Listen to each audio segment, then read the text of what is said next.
Hello, good people. Welcome to the Small But Massive podcast. This is a short series of 6 podcasts capturing voices from the Sperrins. My guests were Anne McAllister, Ollie McGuigan, Hugh McKenna, Paddy Gray, Lawrence O'Keefe and Damien Hearn. All well-known people in the local community. These people were involved in music, dance, filmmaking, the arts and business. All things that Glasgowbury is doing now in the Corn Store Creative Hub. So check it out, good people. Thanks to the Department of Communities, Arts, Culture and Heritage Fund for supporting the making of this series. Hello, Paddy, father, brother, husband, farmer, singer, charity fundraiser and all-round gentleman. Paddy, you're welcome on our community podcast and thanks for taking time out to come and chat with me.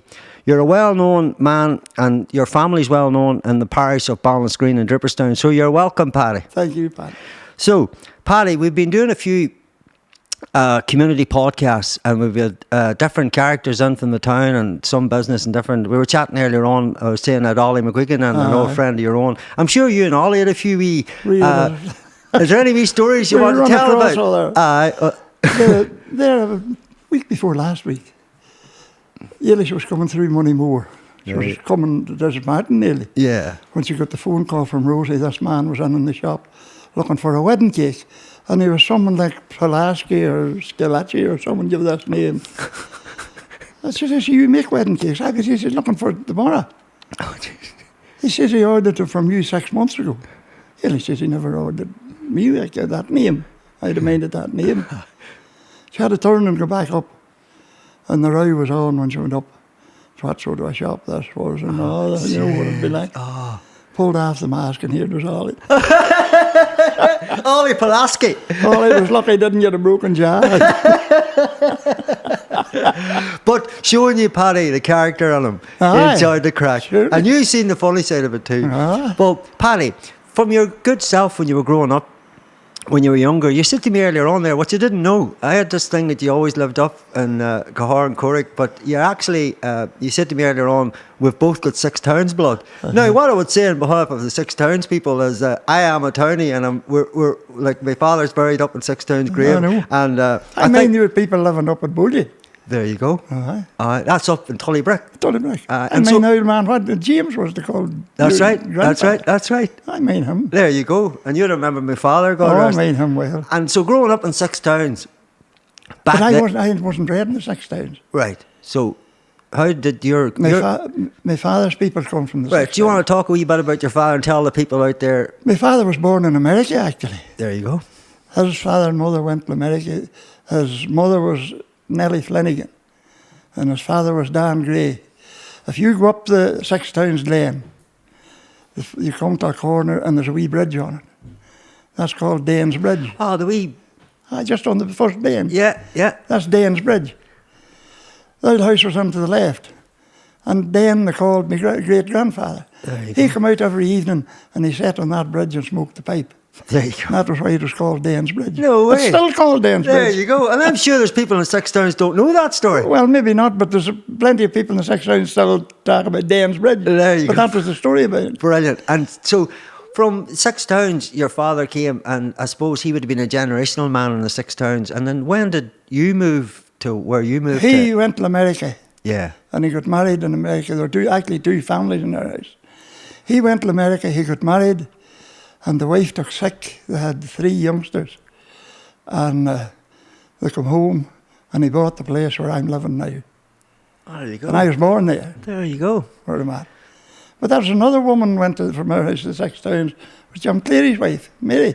There you go. You probably knew her. Yeah. She's a sister of mine. There you go. So how many from your family then, from that you were growing up back then? So you know your brother Peter? Aye. And who else was in your family then? So your sister, you said? My own family, the second family, was Johnny and Anna and Winnie and Sally and me and Peter. There you go. And then the first family was, what did I get them all? Joseph and Danny and Catherine and Mary and Helen and Josie. So had you connections with your other family? Oh, they were all reared together. All reared together? Oh, aye. And did anybody go back to the States, you know? No. And so, and that connection then, I know from yourself and Peter. You mentioned Wonnie there, which you mean Wonnie McEldowney. That's her. She's a sister, man. There you go. And I kind of knew that, but I wasn't too sure. And 2 big families you've reared. Oh, aye. You're busy. There was no television or anything, you see that thing. There was only candlelight. When that blew out, there was only one thing to do. We didn't have the electric light till about 1980. I know, and here there was no electric blankets either. There was hardly. There was none of that crack. But there were other ways of keeping warm. There was. It was called Big Family back then. That's how you kept warm. You snuggled up. So, Paddy, growing up back then, obviously now there's... like for people out there living now, there's a lot of mod cons and a lot of things, right? So if you can remember, when you were first born, would it have been in the 50s or the late 40s? I was born in 41. 41. I'm 80 years of age. There you are. So you would have been just after, I suppose 4 years later, the end of the World War. So you grew through... In the middle of the war. Yeah, and what was it like? I know you were very young then, but I'm sure there were stories that transcended on about people that were in the war and people that didn't come back. I had a brother Joseph. There you go. Was in the war. There you go. He joined the army. And they were in Cookstown one day, him and a brother, Wally Boones. And they both... Boones from Cahore. Aye. They both unlikely got some Guinness or something, and they were recruiting in a pipe band marching up the street, and they joined up. Jesus. Maybe they wanted to join the band, not the army. Maybe. And did he make it home okay, Paddy? He did. They were stationed in Malta for maybe two years or more, and he was sick listening to everything. But I'll tell you good, there's a wee man lived up in Cahore, Paddy McGuigan, Paddy Pat. And he had a bad way of walking, his 2 feet was like that there. God help him. I made him right. Was he sort of bumping into himself? He was tripping himself. But is that old saying, tripping yourself up? He was cutting turf up above our house. And only himself. He'd put a lock on the barrow and he'd go out and he'd maybe fall 3 times before he'd get the barrow out and empty. And every time he fell, he'd say, well, frig that trinnel. So there was one night Joseph and Boone was on guard in Malta.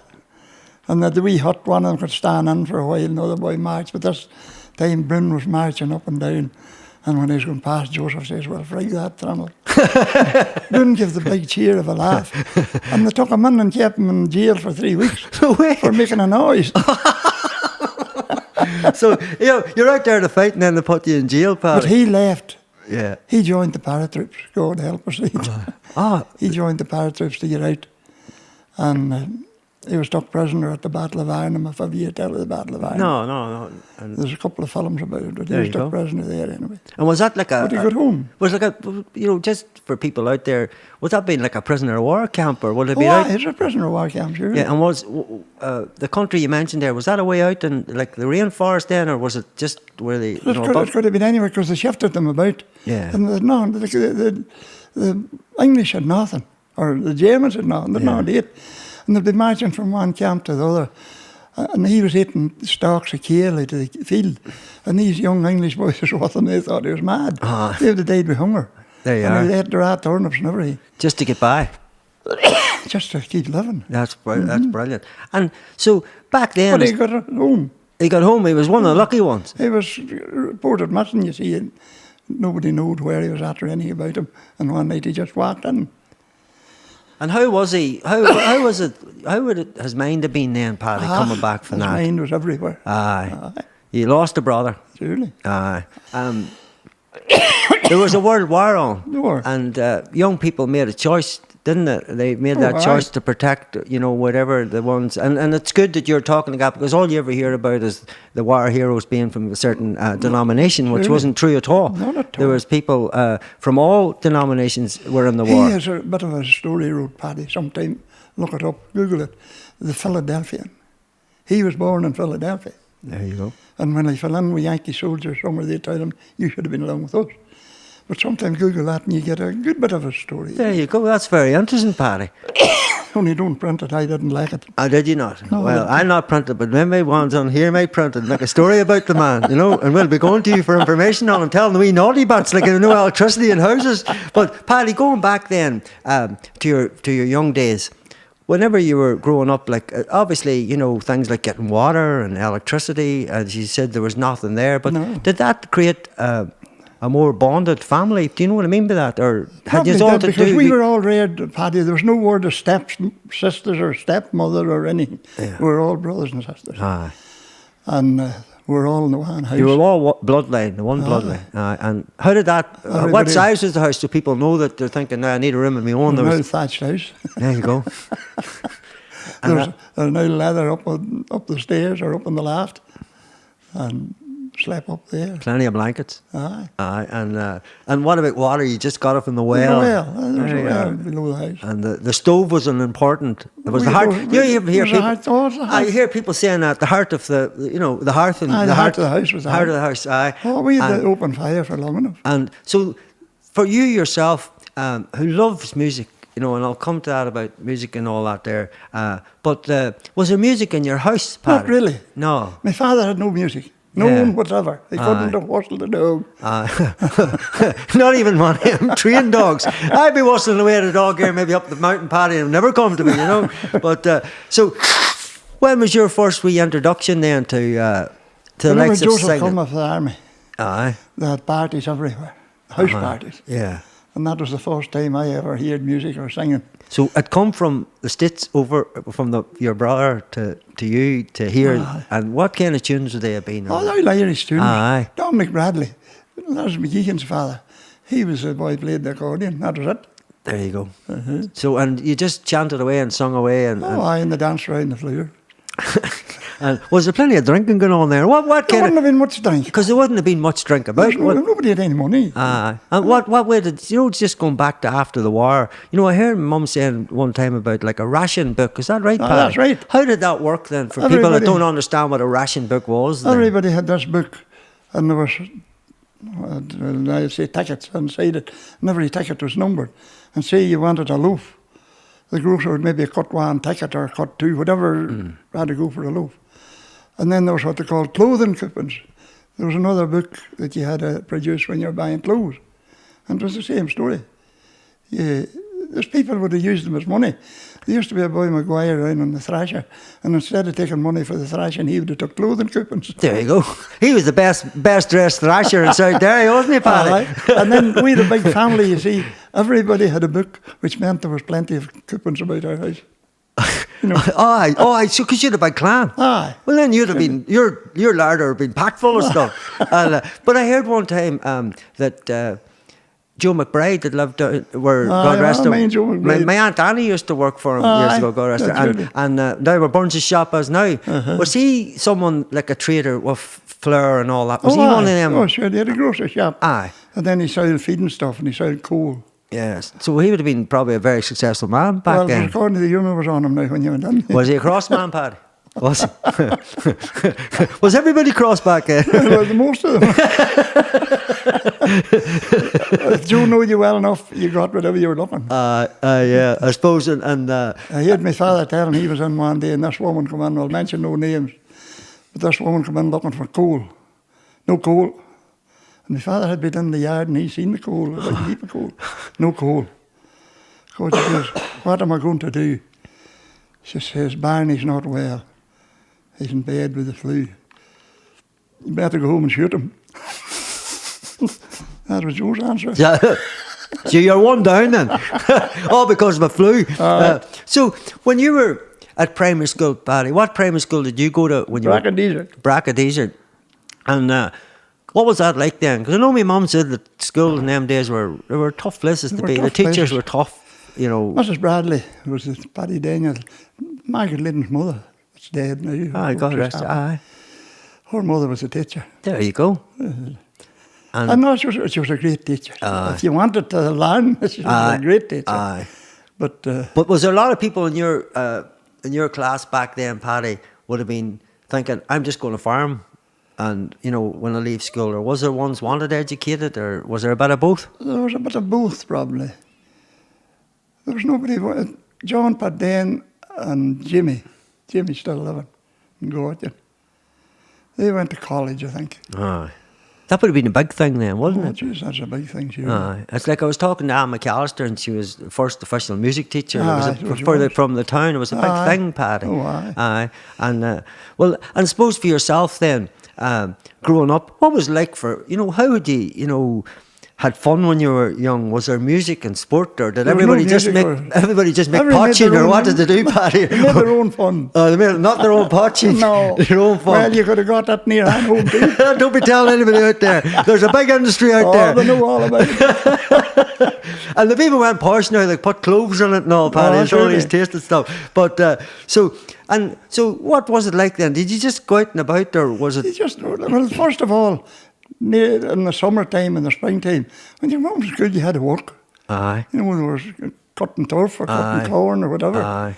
Like we had to get out onto the field. Aye. And see, I suppose, Paddy, now you've got machinery that take on a whole. What was to a family like you, a massive field, lots of hours of work. It just goes on now and whips it out. Aye, one man, the way it goes. So that there, I suppose, in a way, takes away from all that old way. Yes. So do you want to talk a wee bit about that for people, like what it was like to have to cut corn and get it ready and get it? Was there a network of people in the community that came in and helped you? Aye. Did you help each other? Oh, I helped others, especially pulling lint, the flax. Yes. There would have been a crowd of men. I would have went to you and you'd have come to me. They called it Morrowing.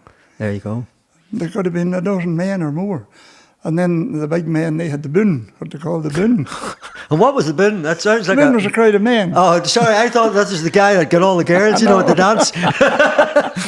Sorry. No, they were a crowd of men. Yeah. And Jim McGeehan had an old lorry and he drove them round. There you go. And there'd been a way between and Ballymena, all the big farmers got the boon. Oh, so people just went with like a load of labourers, more or less, just went? They got money, they got paid.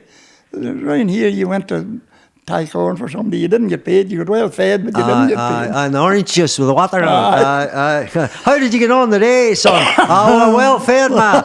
That's not much good to me. Most of the places, there's plenty of grub. That's brilliant. And so the likes of, you were saying about flax there. That's an old skill that just sort of went away, didn't it? Died altogether. Because Ireland was, and especially around Ulster was quite renowned, here. Yeah, and up because there was a big flax mill. I don't know, it was up north there somewhere. They were trying to get it back up, and then you've got Upperlands. That's still going. There you go. And it just there's a mill disappeared. down at Scotcher's Lane. That's why it's called Scotcher's Lane. Down here. That was a mill was down there. Didn't know that. Jim Joe Kelly, shooting straw. Seamus Kelly's father. No way. There's a mill down there. I didn't know that. It didn't last a while. Did it not? Well, then up at Straw there was Barney Donnelly's and there was McKeever. There were two mills down Milltown. That's why it's called Milltown Road. There you go. I learn something new every day. I came on this to chat to you, and now I'm getting a history lesson, and it's brilliant. And I'll probably quote them, Paddy, and look, see, that boy knows his history. Paddy Glasgowbury being a townie. Well, I pulled lint. I worked hard. And it was hard work, was it, Paddy? Well, the crack was good. Aye. And turf, you mentioned turf there. Was turf a thing that, because I know years ago, I know now it's with all environmental, it's all machine and all different, but back then, did you have your spot you always went to, or did you just go to a spot? I know, because in them days people were conscious, they would have went to a bit, then left Everybody had their own bank. In your own bank, and we had our own moors. Yeah, you were lucky. You owned a mountain. You had no problem. I wonder where I'm going to cut turf today. I don't know. I'll just stand lookout. When you'd leave our house and go out by the crop and Dunn's, we talked behind Aaron's pit. Aye. There was 2 or 3 big plots of moss along there. Aye. And I mean, the first time I seen them, everybody had a bank. Just like that there. I wondered how they knowed where their own was at. I often wondered that there. Did you put a wee sign, or does it just... There's nothing. It's just generational. But you darned when I know it was somebody else. That's my bit of turf there, man. And was there any turf wires back then, or was it all... Not really. Yeah. No. And was that a sort of a skill? Was there someone that cut it? Was there certain... people, there were some people good at it, and some, like myself, wasn't that good. Who would have been the best for people to think about? Maybe their clan might still be here. I would say the best was Laurie Kane out in Moonanina, the best rest of them. Laurie, he would have been cutting turf for 3 months, maybe. There you go. He was good at it. Aye. That's hard work. Oh, it's hard work, sure. And the likes of, do you still do the old way? Or do you need it? No, we don't cut turf at all. Don't bother now? Not allowed. When you left, when primary school, Paddy, were you singing at primary school then? Was there any? Who was? Because Anne McAllister spoke about a lady. I can't remember just off the top of my head about that taught her in the area, that done a lot of singing and a lot of playing and plays and stuff. And what about yourself? What was it like when you were in primary school? Were you? We would have sung just the Mrs. Reagan would have come up, say at the exam, the religious exam, we had to sing to the priest. There you go. So she'd have come up and taught us 2 or 3 hymns. And there was me and Peter and Sally. I had a sister, Sally's living up in Lisson. And we'd always to start. What, can you remember the tune? No. Was it one of the big ones? There were no big ones. Aye. I would have sung some simple songs or something. And it was still good. So that, well, then I suppose for you. See, we were a very small school, Paddy. Aye. There never was any more than maybe 25. Wow. There was only one class. Wow. There was 2 classes for a while, but then Jane Bradley, you don't mind her probably, Liz McKeehan's mother, she was teaching a class, but then it got too small, so they put her into the town and made one class. There you go. And so I suppose back then it was all about how many people, young people, were in the area living at that time. Surely. And that school's it's not going anymore. No, it's not going. It's still there. There's a boy from Newton Stewart living out. There you so go. you're going up that road, you see the post box still in the gable. There you go. And it's the same out in Mullineen, the wee house. There's a schoolhouse. And 6 towns. 6 towns too. I think, and that just closed a few years back. That's right. And because I think they kept it going a good while. And so, whenever say you left primary school, did you have to go to secondary school in them days? I went to the Tech in Marifel. There you go. For 2 years. There you go. Didn't learn much, but I went anyway. What were you supposed to learn apart from getting the girls? And so the tech for you then was just a wee part if you're growing up. There was metalwork and woodwork. Aye. Well, I suppose you learned a bit to put you learned a bit, surely. into the farming. Aye. Because you're always needing to do them wee bits And then and they pieces. just done the same as at the other school, English and geography. Aye. That sort of stuff. And what about Irish language back then? No one. None. There was no Irish. No. Was it just because it was a band then, or was? It was more or less band, I think. Aye. Yeah. Because they say one time this parish had a big. It was a big Irish place. And but no, they would have taught us the Hail Mary and Our Father. As long as you get the prayers, you didn't need anything else. No. And so for you then, growing up, as I said to the different guests was under me, what was it like for going out at the weekend? Like you said yourself, you've been a pioneer all your life, isn't that right? Well, up till this last 10 or 12 years. Well, that's good enough. There's hope for me then. And but so growing up back then, what about the likes of going out dances and things? Cause we went to Kelly's. Yeah, and where were they taking part? Like we went to Cullen was the main one. Aye. And then Cullen Hall. Cullen Hall. Still there, isn't it? That was a main place. Aye. Well, some spot. We're talking about that woman, Kathleen McCluskey. She'd have been there, and I'll tell you, it was a lively place. And then we went to Newbridge and went to Balachi. There you go. That's the main places. And the likes of Kelly's for you, that spark your interest in that whole, We wouldn't hardly. We went to Northern Night to the castle in Dungiven. Aye. If we got a way of going. There was maybe one car in the parish going. Funny, Ollie said about that there, that you could have played football in the street. And and like, I suppose, well, like, just talking about the street there and the town, you were saying, like, you've always been a farmer, and you know the seals yard up at the Diamond, the sheep seals, were they always there? Or it was an open fair in my young day. Yeah. You just drove your cattle down and you herded them there, and somebody come and bought them actually. So you just drove in and somebody just liked them, and there was no auctioneer as such? Oh, there was no auction, no. And that all, I suppose it all became sort of commercial. The auctioneer started, Laurie Kane and Barney Rogers, PSS the two, and they started just out along the road. Pens were in the wall there. There you go. There wasn't that many. And then they got into Reagan's field, and then Laurie kept fighting with somebody to get in the fair hill. And he's on that's where it is now. And well, it's stopped now. It's like a community. There's a place out the road. Aye, that's a good job. It's probably far better, Paddy. Far better. They wouldn't be allowed to be on the fair hill now. Aye.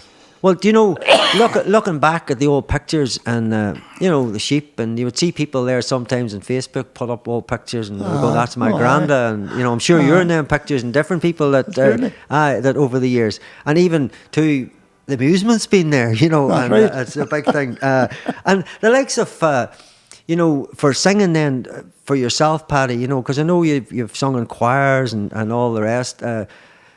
Would you have been singing at the likes of them Céilís yourself, or is that where you learned to get involved? You'd be called out for a song. Aye. And you would have sung a song. Aye. And if you were in Cullion Hall, it had to be a rebel song. Aye.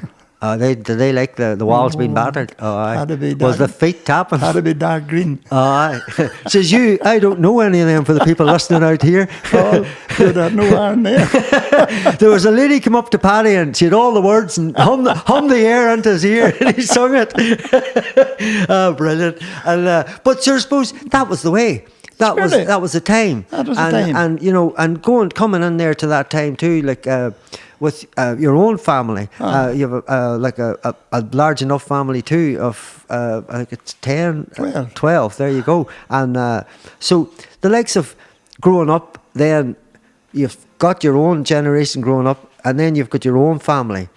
Did things change having to live up in the mountain at that stage, or was it the same formula? Oh, it was always going to be. It was always the same. Because I want people to know out there, it is tough, you know what I mean? It's not, I got walking up your land, as with my dog, and it's a queer. You can leave D-Town and it's all sleeveless t-shirts and everybody's loving life, Paddy. And then you go up to your end, it's like Armageddon. It could be like hailstone and you're going, oh my God. But if you go up to the top of Atkin Hill, up the brae, and look right in front of you, there's 4 houses across there.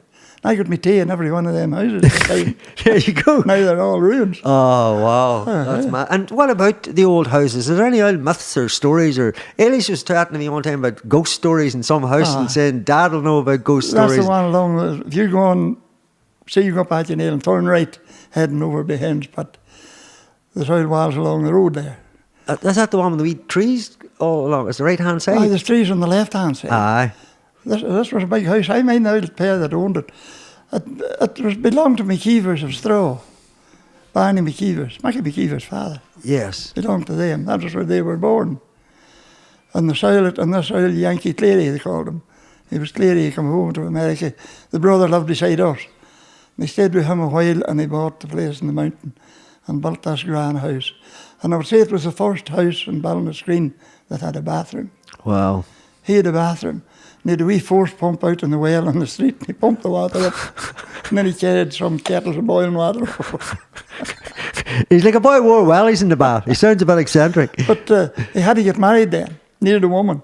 And the man was 75 or 76 years of age. So he went round looking at all these women, you see. Was he because he had a bit of cash? He had his pick of the parish, had he, Paddy? He had. He even round to look at them and see what they looked like. And some of them didn't please him now. But they eventually married one from Brochjarrick, Rose. And Rose was maybe about 25. Oh, Jesus. She was rough. Today they call that the sugar daddy, you know what I mean? Oh, was she rough? She wasn't the prettiest, you said? No. But what happened then with him and Rose then? Well, they weren't very long married when Rose had to go into the hospital with appendix. And she got the appendix out and come home. I don't know what way they travelled, like they had an old taxi or some kind. But she said she was going up the stairs to rest a while. So she went up the stairs and Clary went up after her. Clary threw her down the stairs. No way. He thought she was in the hospital having a youngster and left it behind her. Oh my God. Oh Jesus. Oh Jesus. So is there a little spook about it now to this day? Well, I don't think I've ever seen it. The first one that seen it was James Doyle and Brian, I think. They were coming walking home from the pictures. And that's the Doyles of up for you, love. The Windy Gap. Aye. They were up at the top of Atkin Hill. They were on sight of these McKeevers. And there was a hay shed in the garden at the time. There was nobody in the house. Old boy was dead. But this light appeared at the hay shed. And it more or less walked around the hay shed. And then it went away up the mountain a bit. And come back in by the house. And there was a bit of snow, maybe a couple of inches of snow. And Brian Doyle said he went over the next morning. And there wasn't a track in the snow. Wow. And different ones have seen that light since. And suppose, that's just the spirit of that lady? I don't know who it is. Aye. And She wasn't dead at the time. She's not that way long dead. Jeez. But then we have a light comes on our road. Car lights. Yeah. Ours goes in style. Aye. Yours is the real deal. And first time we seen it, we're going out our own lane, and we seen the lights coming on the road. And I says, "I'll drive like hell to see who it is, because if it went up in the Athenale house, we wouldn't see it. And if it was going on by our house, well, we'd meet it." Aye. So we went out, no car. Wow. So we're telling Ernst the next morning, Ernst was all at home at the time. And Donny says, "I seen them lights many a time." So half an hour and we seen the lights. And they meant nothing, Paddy, you know. Aye.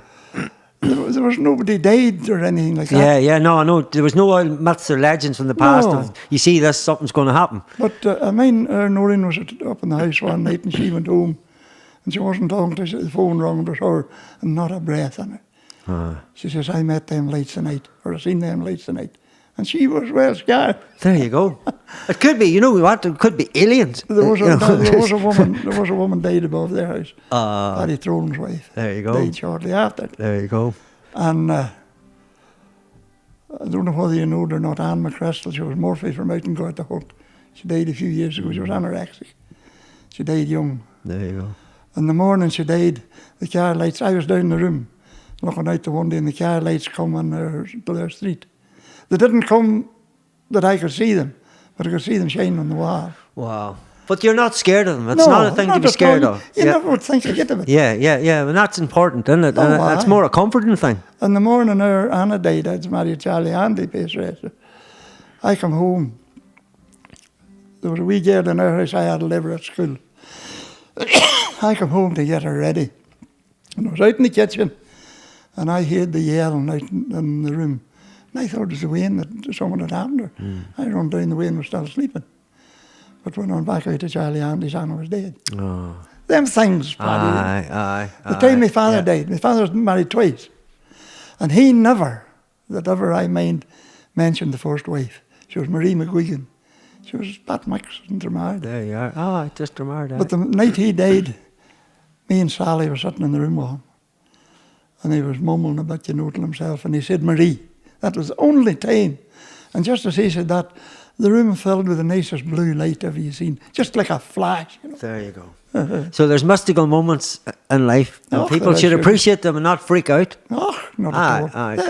That never would have cost me a thought. No, that's nearly like a spiritual intervention. I don't know what it is. Yeah, but it made you. It felt comfortable. I heard more stories like that. But that's brilliant. Like, I know, and I suppose that's telling a story, Paddy, for people not to freak out about the spirit world, that Surely. things may happen, and it's not all dark. It's not what people think, and it was a comfortable thing. I know there's not one of your family you sit there freaked out about, which is pretty cool. Like I mean, Jim Cleary, I hope he's happy telling, he was hired down in Toners and Bracadisert, where Barney Rogers lived till he died, and the old woman was dying, or the old man, some of them was dying anyway.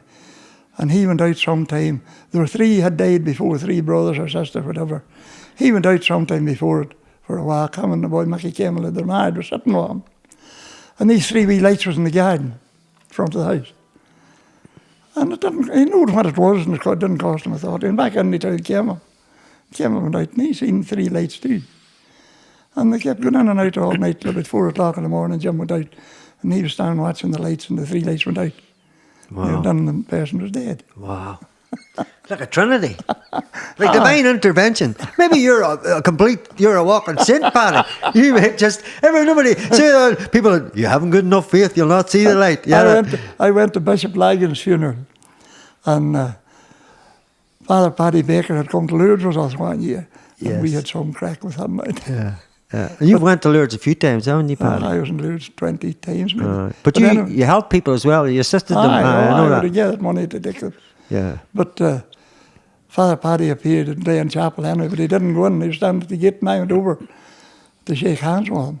And he looked at me and went, "God," he says, "Paddy Gray." He says, "I thought you were in heaven by now." So I thought you were in jail. For reasons unexplained, this is not a law court. We had some crack with him. Brilliant, Paddy. Now, just on that there, for people out there, you know, you're, as I said earlier on, you're a father and a very nice man and a grandfather and all the rest, but you're also a great charity fundraising individual. And over the years, you've raised tens of thousands of pounds. Well, not a good bit, tens of thousands of pounds, maybe hundreds. And I remember the last one you were doing, Paddy, was roasting the hog. It was. We've done that a few years. Yeah, and at Paddy's barbecue. Aye. You know, and so it must be the name Paddy. We just like putting things on and making a noise.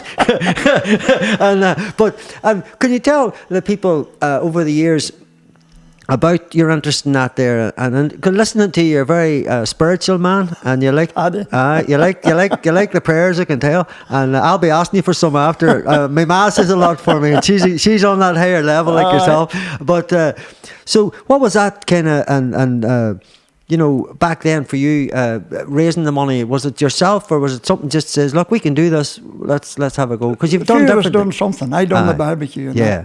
And I would lift it. I think the best ever we lifted was over £3,000. Brilliant. Well, what we done, Paddy, we took people to Lourdes that couldn't go, that hadn't the money to go. Brilliant. They were sick. Brilliant. And we paid for them. Brilliant. And a whole lot of people didn't believe that. They thought I was having a big time somewhere. Oh, just like me in the Hull, I know that. Same thing. Aye, but no, and you know what? It's an amazing thing because it's a trip of a lifetime for some people, Paddy. And it's also a place where individuals can find solace and sometimes miraculous cures. And sometimes it's just about being there, getting close to the Spirit, and whatever you have, you have. And over the years, I know my mother went one year, I know, she just loved it, you know, having people from the parish that if you couldn't cover the distance, they were there to put you in a chair and wheel you, Paddy, or there to take you wherever you needed to go. And we took them and right. We paid for them helpers. Yeah, that's brilliant. Mm-hmm. That's brilliant. And I think the parish should know that there, because sometimes people think parish wasn't interested. There you go. See that barbecue? Our shade would have been packed. There wouldn't have been 10 from Ballinascreen. There you go. There you go. Oh. That's interesting, that there. And well, we ran a festival and sold many tickets, and I think that stat wears out all over the place.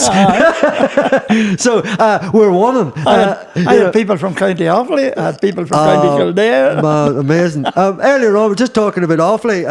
Listening Barna, we were chatting earlier on, and the curtain capital of the world, the matchmaking capital of the world. But you were a man that went down south. You were saying, Paddy, a lot. All about the music, as you say. The music, surely. The music in the bars and the crack. And well, the whole family went, or just... No, me and the wife were bass racer, and maybe 2 or 3 young ones were. And then some of ours would maybe booked a house. That the last time, a couple of times we were in Listonvarna, Claire had booked a bungalow outside the town. Brilliant. We went down there. And you enjoyed it down there? I was down recently myself. It's a great country to drive around, Paddy.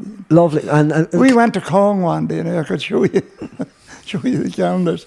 Went to Cahore where they made The Quiet Man. And John Wayne. Yeah. You went to the wee house and all? The wee house, we're in the wee house. And the woman in the house dressed us all up.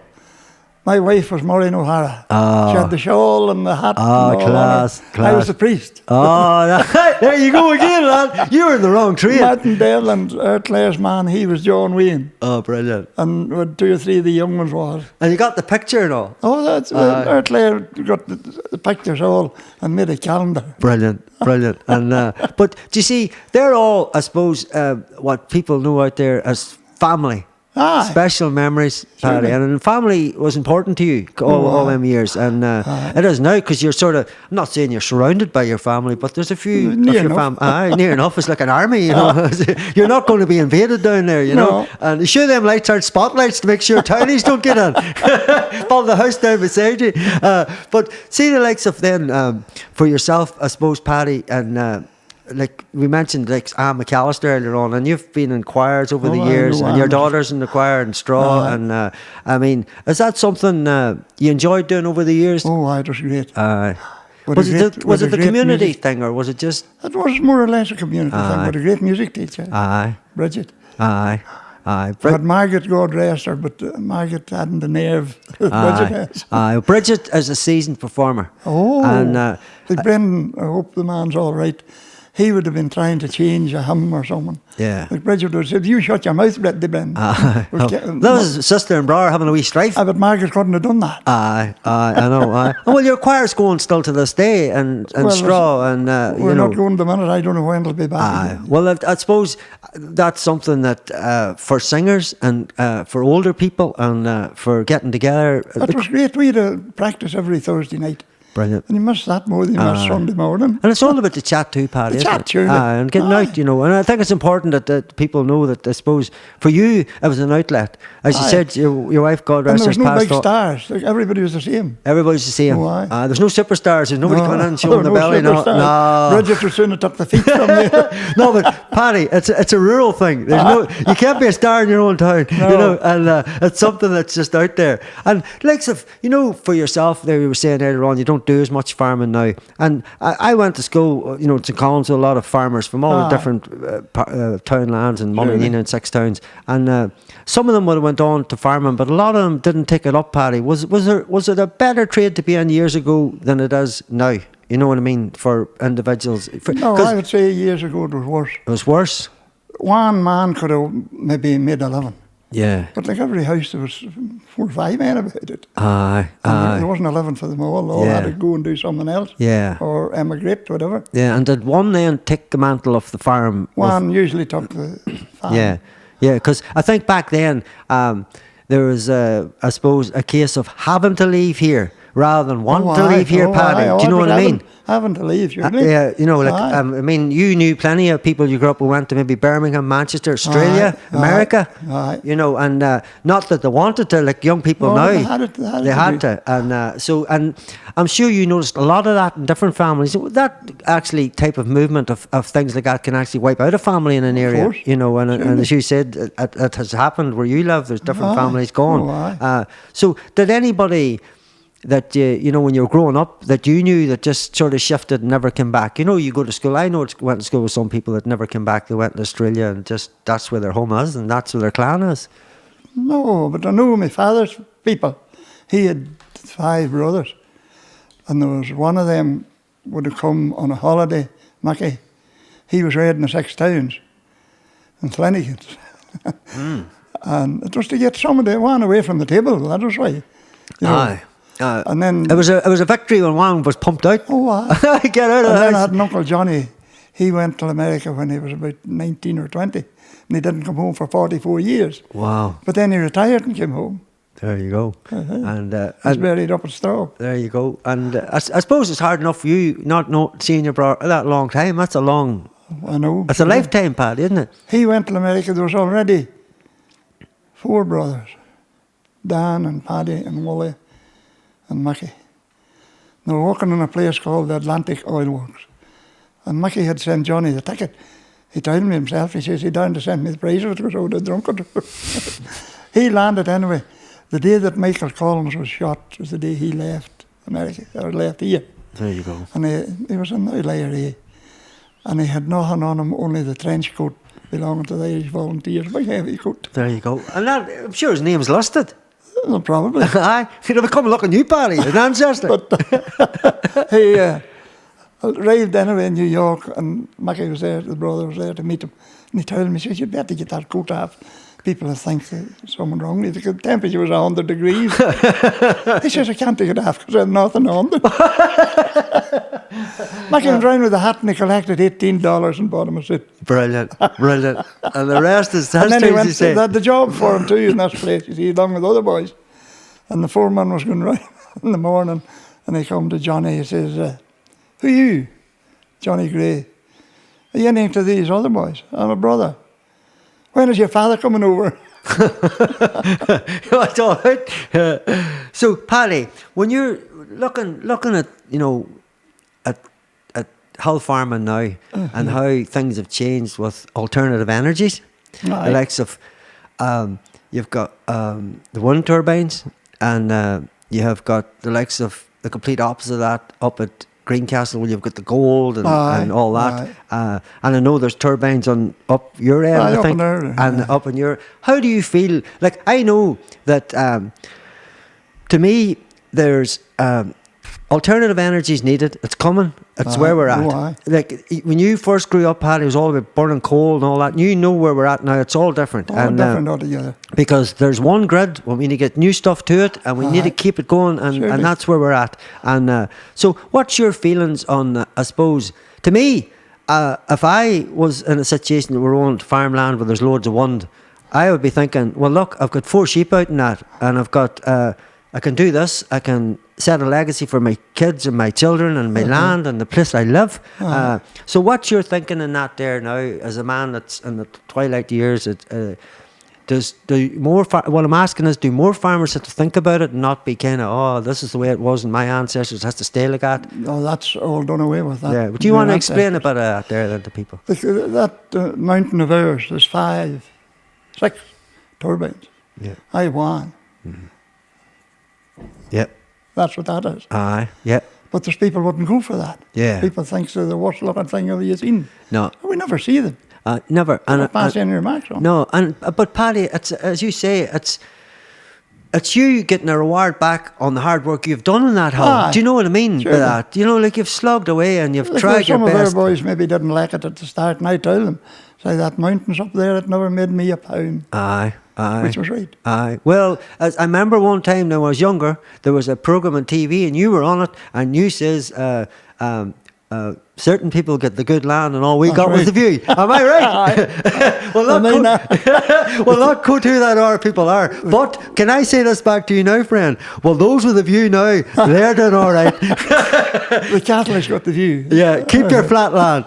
We don't want it. It's no good. And so, as you say there, as a man that has worked the land so many years, I know that the likes of cutting it up like it's happening in Greencastle, you're a generation that doesn't want that. You don't want the land cut up. No, I know that. And I just want to make that point to people, that you're not on for that ripping up the land. No, like them turbines, you can graze your sheep round them. I look at it and I do go up all the time, and to me sometimes you look at them, they're like a big art installation, and look, they're there for their time. Surely. And then you obviously your kin decide after that what that is, but for now we need new energies, we need new ways of getting it in, and at the end of the day, there's one thing we have, friend, and that's plenty of wind. Plenty of wind. And from up there and our own sort of wind turbines that we have naturally. And most of the time we have plenty of water. Plenty of water. And and then what about the likes of, what's the whole thing about water now? Do you still run off spring water, Paddy, or does the mains go to you now, or what way does it work? No, I have my own spring well. Yeah. Up the mountain. Brilliant. The mains is beside me, but I never got connected. Yeah. Never wanted it. Aye. But you're there if I need it. But you have pure water. I have pure water. Aye. And for people, because I know over the years there was a few wells up your way that people used to get water and take to the Marifeld Hospital. It was Maggie Mackay, isn't that right? That's right. Isn't that right, Paddy? Aye, there was a wee, you went down and... Oh, she had a great well. Isn't that right? Aye. And so, because I remember people, I can't even remember which aunt or whatever, God rest him dead now, but I remember my mama saying, when you go up that Maggie, I didn't know who this Maggie Mackay, just keep going up Cahore. And me and my brother went up, and then you go up a wee lane, and then there was a wee house. That's right. Like, I don't know, it was a red roof or something, I can't remember. And then the water was just absolutely... Oh, Paddy. Great. Like, and why you would, that water's pure, you know what I mean? And, I and know. you could bottle it. Oh, no bother. PG's, spring water. No, we shouldn't be telling the water boys out there to close you down. There's not really a well in Paddy's house. We're just talking what we would want at Paddy's house, But, and would other people come up to you like yourself for some water? Oh, aye. There you are. Surely. Now I'll be up getting water all the time. I know where to go. I'm not buy water. I thank you, Paddy. I'll not buy water again. I might actually extract it. I'll be one of them bad boys like extracting your water. But, and...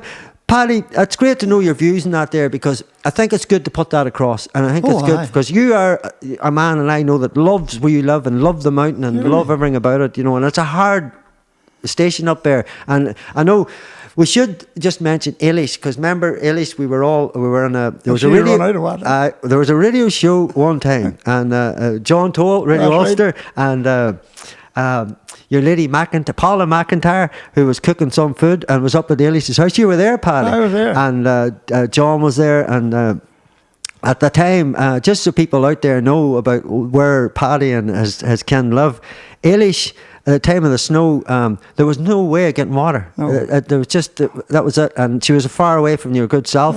And she ended up having to do probably something that looked extraordinary to everybody out there, filling a saucepan full of snow and then boiling it. That's But right. that's maybe something that was not new to you. No. Now listening to this podcast, it probably was regular stuff. And I was going, oh my God, And remember, she was going to hit me with a pan. But I just want to say on behalf of Ailish, it was a brilliant day. And you sung a wee song that day yourself.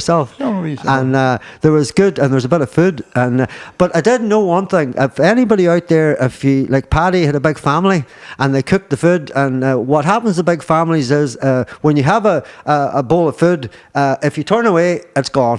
That's right. Isn't that right, Paddy? And some people would say, "How dare they take my food? That's bad manners." But that's just natural, isn't it? So the lady said to me, "Well, John told, what do you think of the food?" I says, "It was really lovely, John, but I didn't get any." I had a full plate, Paddy, and then I must try that, Paddy. And everybody done their thing. But that was a brilliant day. I thought I'd just mention Ailish because she was meant to come on with you, and she wasn't able to. Well, what about the likes of wildlife up around your end? Is there any? There's not as much as used to be either. Aye.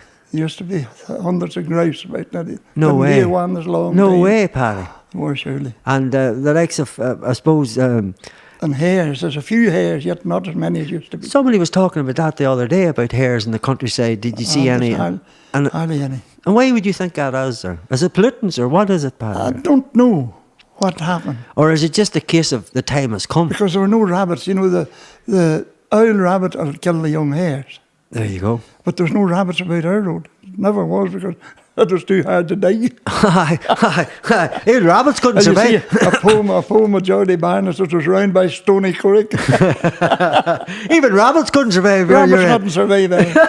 But there were plenty of hares, but there's no hardly now. That's interesting. And the likes of, what about the likes of other wildlife? Would have been, did you notice any other birds in the past that have come and At gone? the minute, this last 2 or 3 years, I've come buzzards.